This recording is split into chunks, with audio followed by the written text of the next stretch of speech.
Para analisar melhor esse assunto, é o professor de Direito Constitucional da Universidade do Mackenzie, o Flávio de Leão Bastos Pereira. Professor, boa tarde. Sempre uma honra ter o senhor com a gente aqui, viu? Boa tarde, Kelly. A honra é minha e poder falar aqui na Record News e a todos que nos acompanham. Pois é, ainda mais sobre um tema tão importante como esse. Sim, principalmente depois da mobilização popular. O Senado ele teve um tempo para respirar e pensar melhor ao que veio lá da Câmara dos Deputados. Qual a avaliação do senhor? Me parece que sim, Kelly. Me parece que o recado das ruas foi escutado. Este não é um tema que interessa a uma corrente à esquerda ou à direita ou qualquer outra da política. Este é um tema que importa a toda a população brasileira, que já se vê submetida ao crime organizado, a esses problemas que a política brasileira tradicionalmente, historicamente nos apresenta. E esta proposta, se aprovada fosse, tornaria a política, o Congresso Nacional, certamente um abrigo seguro para o crime organizado. Portanto, é um tema de interesse nacional, civilizacional, da República, é uma questão de Estado e não de políticos A ou políticos B. Então, me parece que sim, essa sua pergunta é muito importante para que tenhamos essa percepção da importância. Agora, professor, para todo mundo entender, porque nem todos sabem do andamento, como que funciona o andamento dentro do Congresso Nacional. Agora, depois desse posicionamento que aconteceu dos senadores dentro da comissão, a gente pode dizer que essa PEC foi enterrada ou ela pode ressuscitar? Esta PEC de número 3, ela foi enterrada.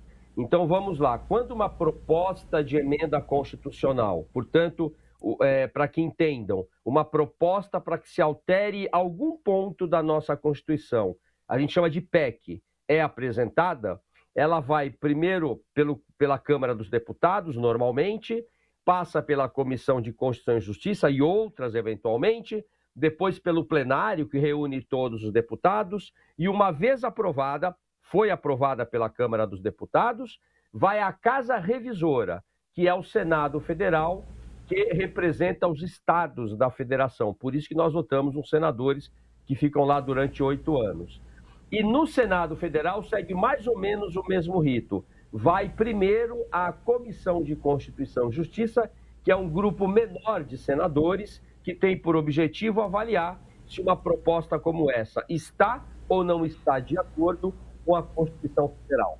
Então, foi exatamente o que aconteceu hoje. Por unanimidade, entendeu-se que esta PEC não é constitucional e, por ter sido a votação ocorrido por unanimidade, essa rejeição, não há mais que se falar nesta PEC. Pode ser que no futuro apresentem um texto semelhante, com os mesmos objetivos. Agora, a rejeição desta PEC pela comissão significa que ela não é mesmo constitucional, mesmo que se tornasse, que fosse aprovada afinal, certamente iria ao Supremo Tribunal Federal.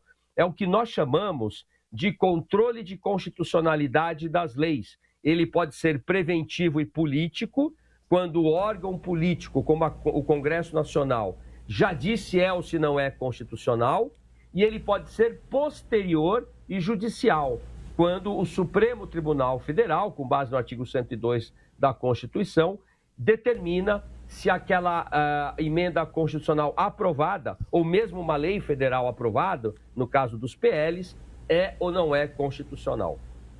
Professor, o relator do texto na CCJ, o senador Alessandro Vieira, já tinha inclusive argumentado hoje, durante a sua sustentação do voto, que os parlamentares já têm alguns instrumentos de proteção, em que inclusive, não precisaria de forma alguma, além de proteção extra, Então, quais proteções são essas, professor? Perfeito.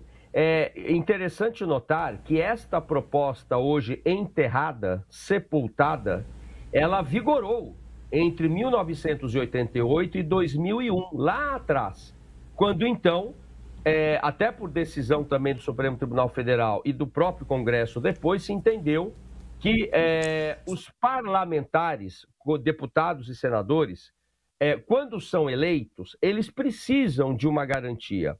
Por que eles precisam de uma garantia para poder falar? Porque se o indivíduo é eleito pela população, ele tem que falar em nome desta população. Entretanto, nos períodos ditatoriais, como nós passamos, por exemplo, 21 anos de ditadura militar, um deputado e um senador, quando falavam, eram caçados, eram perseguidos. Tanto é que foi num desses discursos de um deputado que o Congresso foi fechado e o AI-5 foi assinado. Então, qual é a garantia que se colocou na Constituição de 1988? Uma imunidade material para que um deputado e um senador, uma deputada ou uma senadora pudessem falar com força, com energia, com contundência, porém sem sofrer ameaças de oponentes políticos que ocupassem posições mais poderosas. Mas esse direito fundamental, que não é da pessoa senador ou deputada, mas é uma proteção à função que ela exerce, porque é importante para a democracia, não é absoluta, não é absoluta. E o que esta proposta de emenda constitucional propunha era uma imunidade quase que absoluta, determinando que qualquer processo criminal contra deputados e senadores dependesse de uma votação secreta do Congresso para autorizar um processo. Portanto, criaria uma categoria de cidadãos acima da lei no Brasil. Portanto, de fato, ela é totalmente inconstitucional. E só para termos uma ideia, nos anos em que vigorou, entre 88 e 2001, foram mais ou menos 250 casos de processos criminais que o Congresso não autorizou. Só um caso. Então, notem que hoje, por exemplo, se aprovada fosse, certamente o crime organizado iria eleger deputados e senadores para que pudessem cometer toda a sorte de crimes sem ser punidos. Então, de fato, foi uma medida providencial para a democracia brasileira e para a segurança do cidadão. Agora, professor, então se essa PEC é inconstitucional, como foi alegado, inclusive, no Senado, como o senhor, inclusive, está explicando brilhantemente para a gente. Como é que a Câmara dos Deputados aprova o andamento de uma PEC como essa? E mais, como que o senhor avalia agora essa relação Senado-Câmara? A relação, eu vou começar pelo final. A relação Senado-Câmara, ela tem, num caso como esse, um movimento que é próprio do regime democrático, de um sistema de governo presidencialista que tem, no nosso caso do Brasil, um modelo bicameral, 513 deputados federais representando as populações dos estados e 81 senadores representando os estados da federação. É próprio, é comum, é normal do dia a dia que um projeto de lei ou uma proposta de emenda constitucional possa ser aprovado numa casa, rejeitado total ou parcialmente na outra, e se for uma rejeição parcial, volta para a primeira casa, se for unânime, se a CCJ, a Comissão de Constituição e Justiça, unanimemente já declara inconstitucional, está feito o controle de constitucionalidade preventivo político e a PEC é enterrada. Isso é próprio, é do dia a dia, viu, Kelly? Então não há que chamar, não há um abalo entre essas duas casas por conta deste procedimento. É por isso, inclusive, que existe o crivo, né? É muito importante que seja feito um crivo das duas casas sobre qualquer proposta de emenda constitucional. Agora, a primeira parte da sua pergunta é muito importante, cabe uma reflexão. Afinal de contas, o que os deputados federais estão fazendo hoje na Câmara dos Deputados e que os levam a aprovar uma PEC como essa, que eu vou tomar todo cuidado aqui, ela é, no mínimo, antirrepublicana, antidemocrática e anti-Brasil, né? Ela colocaria o Brasil numa situação muito difícil, abrindo a porta para que o crime organizado de vez dominasse a política brasileira.